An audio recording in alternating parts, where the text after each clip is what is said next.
Passons maintenant à la troisième catégorie, la catégorie bloc. Pour cela, je vais avant tout insérer dans ma page une div en position absolue, dans laquelle je vais coller ce texte. Je vais avant tout le copier, puis l'insérer dans ma div. Et je vais également le formater en paragraphe. Puisque ma div a un ID qui lui a été appliqué, je vais pouvoir modifier les propriétés CSS des éléments à l'intérieur de cette div en double-cliquant sur l'ID correspondant. Je vais donc aller dans la catégorie bloc.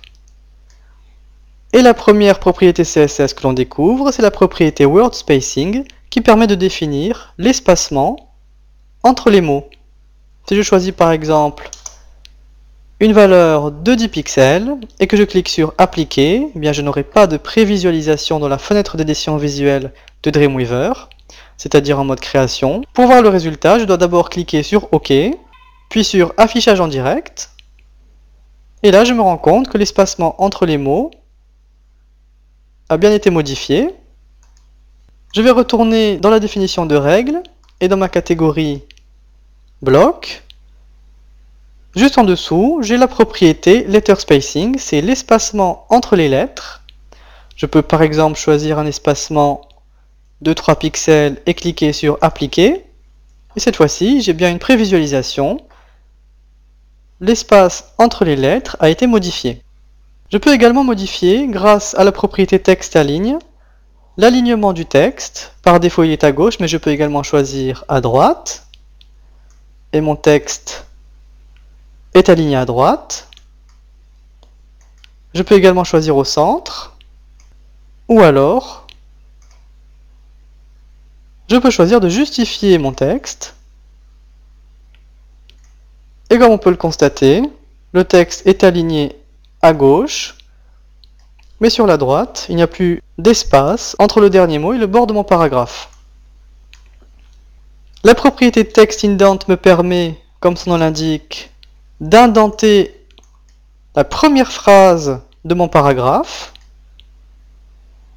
La propriété whitespace gère la césure des mots. Si je choisis pré, le texte sera préformaté, c'est-à-dire semblable au format que l'on a appliqué dans le code source.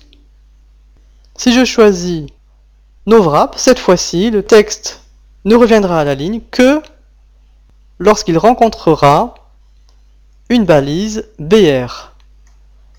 Je vais appliquer, cliquer sur OK. Pour voir le résultat, je dois aller dans l'affichage en direct. Et mon paragraphe est désormais sur une seule et même ligne. Si je quitte l'affichage en direct et que j'ajoute des sauts de ligne, c'est-à-dire des balises BR, en appuyant sur la touche Shift et sur Entrée, je vais en ajouter plusieurs.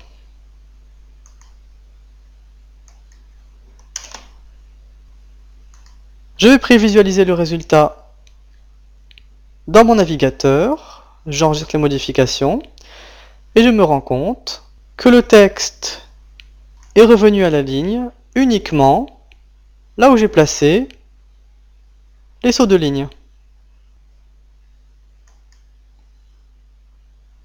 Je vais maintenant insérer une image dans mon texte en allant dans la catégorie commun et en cliquant sur image. Je vais choisir n'importe quelle image, celle-ci par exemple. Je n'insère pas de texte secondaire et je vais ajouter une nouvelle règle de CSS. Dreamweaver me propose par défaut un sélecteur composé qui va me permettre de modifier l'image qui se trouve à l'intérieur du paragraphe, qui lui-même se trouve à l'intérieur de l'élément dont l'ID est apdiv1. Je vais cliquer sur OK et dans la catégorie bloc, je m'intéresse à l'alignement vertical. Cet alignement est relativement similaire à celui que l'on retrouvera dans l'inspecteur de propriétés pour les images. Je peux ainsi choisir d'aligner cette image le haut du texte, le milieu de l'image, le bas du texte. On choisira donc une option en fonction de l'effet souhaité. Je vais cliquer sur annuler pour ne pas enregistrer cette propriété CSS et je vais même supprimer cette règle de CSS en cliquant sur la corbeille et je vais retourner sur l'ID apdiv1, m'intéresser maintenant à l'option Display. Display propose une liste d'options assez fournie. La première étant Known. Si je choisis Known et que j'applique, la balise n'apparaît tout simplement plus sur la page. Les deux propriétés les plus utilisées, ce sont les propriétés inline et block. Par défaut, certaines balises ont un affichage de type block et d'autres ont un affichage de type inline ou en ligne.